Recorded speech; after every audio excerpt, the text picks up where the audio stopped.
नमस्कार। आइए सुनते हैं सुभद्रा कुमारी चौहान की कहानी मंगला। आज मंगला चली गई, मेरा घर सूना हो गया। ठीक उसी तरह जैसे बच्चों के उड़ जाने के बाद पक्षी का घोंसला सूना हो जाता है। चिड़िया बच्चे को तो पालती है। सर्दी, गर्मी और बरसात, हर मौसम में बच्चे के लिए दाना पानी इकट्ठा करती है। तिल तिल कर अपने को मिटाती और बच्चे को बनाती है। बच्चों के पर फूटते हैं, वे बच्चों की उन्नति में खुश होती है, उन्हें उड़ना सिखाती है। किंतु ज्यों ही डैन मजबूत होते हैं, बच्चे माँ का सहारा छोड़कर घोंसले से कुछ दूर तक अकेले भी उड़ते हैं। इस डाल से उस डाल पर, इस पेड़ से उस पेड़ पर, और इस प्रकार एक दिन उड़ते उड़ते बच्चे उड़ जाते हैं कहाँ, कौन बताएगा। सुने घोंसले में चिड़िया कैसे रहे। घोंसले के एक एक तिनके में बच्चों की याद समाई रहती है, जो एक दिन चिड़ियों को घोंसला छोड़ देने के लिए मजबूर कर देती है। और चिड़िया बेचारी चिड़िया अपने बच्चों को ढूंढने के लिए खुद भी किसी और उड़ जाती है। रह जाता है सूना प्राणहीन घोंसला। उसे बच्चों के साथ साथ चिड़िया भी याद आती है, और प्रतीक्षा करते करते कभी किसी हवा के झोंके से समझौता कर तिनके तिनके अलग होकर अलग अलग दिशा में वह भी अपनी चिड़िया और अपने बच्चों की खोज में उड़ जाता है। न जाने कब से यह क्रम चलता रहा है और अनंत काल तक चलता रहेगा। सब चिड़ियों के बच्चे उड़ जाएंगे और सब चिड़िया उन्हें खोजने के लिए उनके बाद घोंसला सूना करके उड़ जाया करेंगी। पर बेटी को विदा करके माँ क्या करे। वह तो बेटी के साथ ससुराल नहीं जा सकती और ना ही घर ही छोड़ सकती है। जिस घर को एक एक चीज़ में मंगला की याद समाई है, एक एक फूल पत्ती में वह दिखती है, उसी घर में आज मंगला नहीं है और मैं हूँ। फिर भी मंगला जैसी लड़की अनेक बार मेरे मुंह से निकला। ईश्वर हर एक माँ बाप को मंगला जैसी लड़की दे।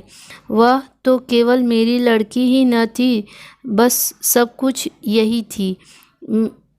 मेरी माँ, मेरी गुरु, मेरी मित्र, और इसके बाद भी मेरी बच्ची।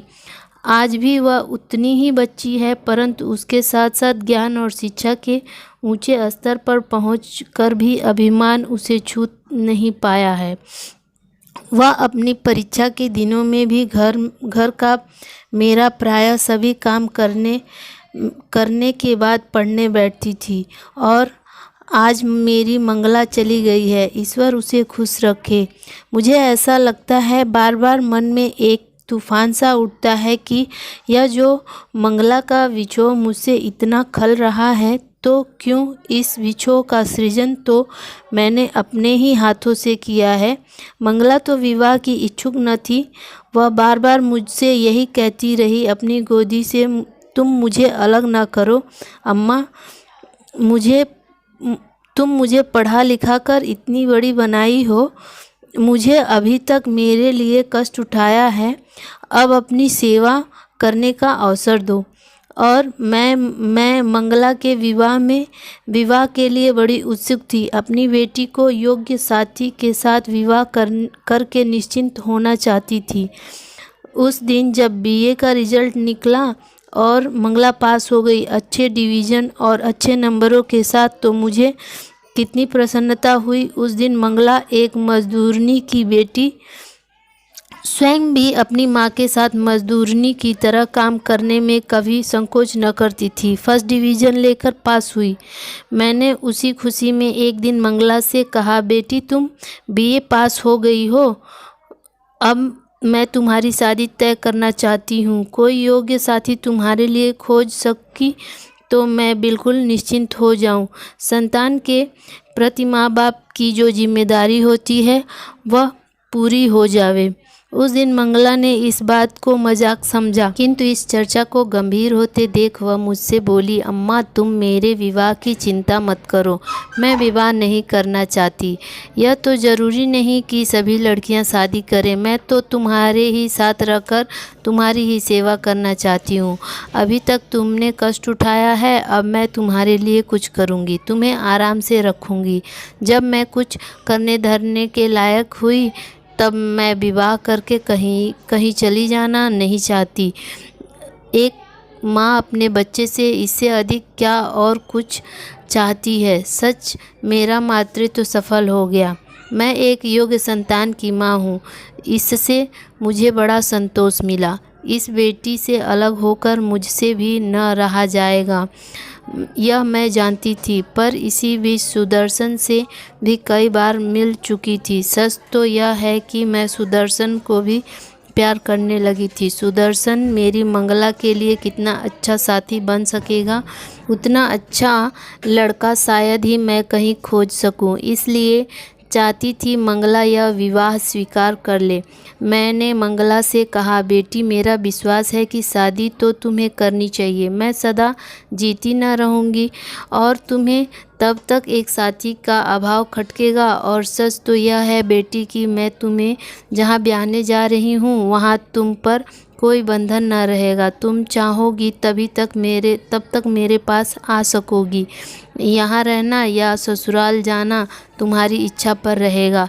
बेटी ने लापरवाही से हंसकर जवाब दिया था, यह सब अम्मा विवाह के पहले की बातें हैं। विवाह के बाद पुरुष पत्नी को अपनी संपत्ति समझने लगता है। पति चाहे जितना पढ़ा लिखा विद्वान हो, पब्लिक प्लेटफॉर्म पर खड़ा होकर स्त्री को सम्मान, अधिकार और स्वतंत्रता देने के विषय में चाहे जितनी लंबी चौड़ी सपटी झाड़ ले, पर घर के अंदर पैर रखते ही पुरुष पुरुष हो जाता है और स्त्री यदि उसकी इच्छा को अपनी इच्छा न बना ले, उसके इशारे पर आंख कान बंद करके न चले तो खैर नहीं।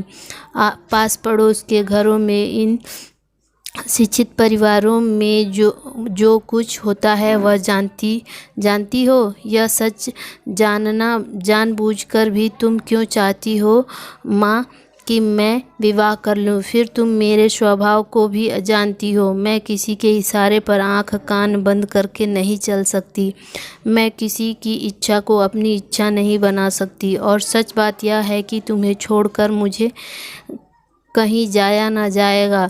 तुम्हें जिसके साथ मुझे ब्याहोगी वह मुझे अपने साथ ज़रूर ले जाना चाहेगा, अभी चाहे कुछ भी कहे।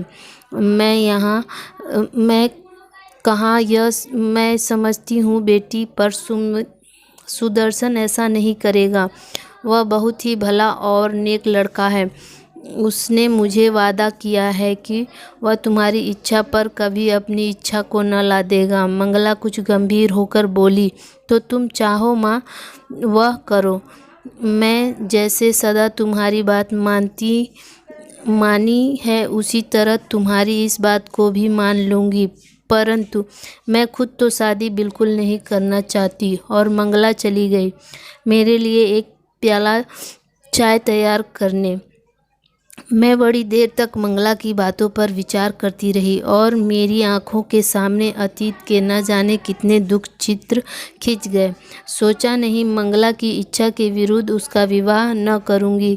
कल मैं सुदर्शन से साफ साफ कह दूंगी, वह धनी है, शिक्षित है, सुंदर है, विनयी है, उसके लिए लड़कियों की कमी न रहेगी।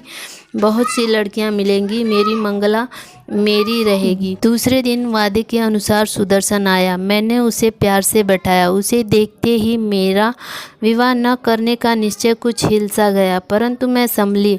मैंने कहा, सुदर्शन, जैसा तुम जानते हो विवाह मैं खुद तो करना चाहती हूँ, पर मंगला विवाह के लिए तैयार नहीं है। मुझे छोड़कर जाने की कल्पना से भी वह सिहर उठती है और विवाह के बाद ससुराल उसे जाना ही पड़ेगा। यही कारण है कि वह विवाह नहीं करना चाहती। सुदर्शन का चेहरा उतर गया। वह बोला, ऐसी बात तो नहीं कि विवाह के बाद उन्हें आपको छोड़कर जाना ही पड़ेगा।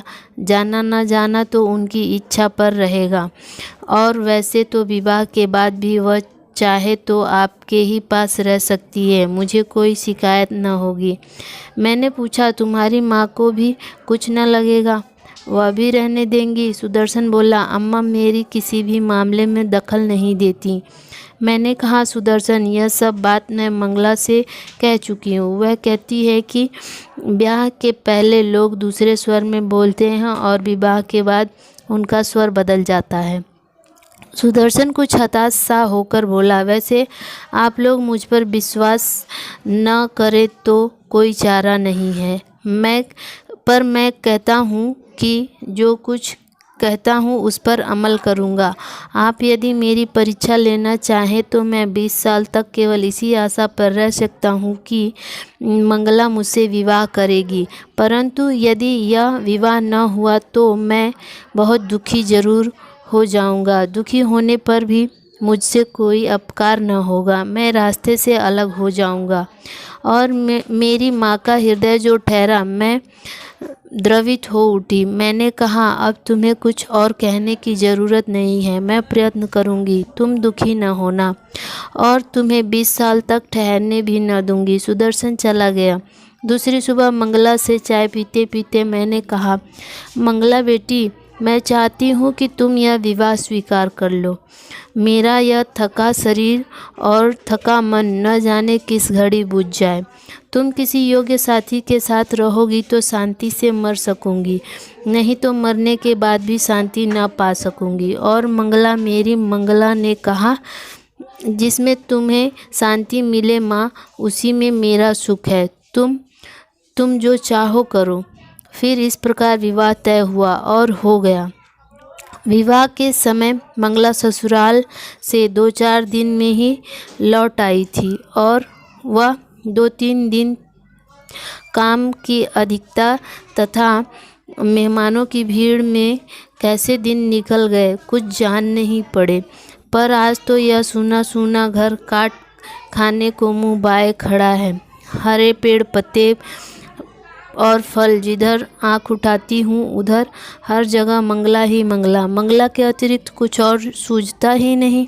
सोचती हूँ यदि मैं भी चिड़िया होती तो अपनी मंगला की खोज में किसी तरफ उड़ जाती। धन्यवाद। यह स्टोरी पसंद आई हो तो चैनल को सब्सक्राइब, लाइक और शेयर कीजिए।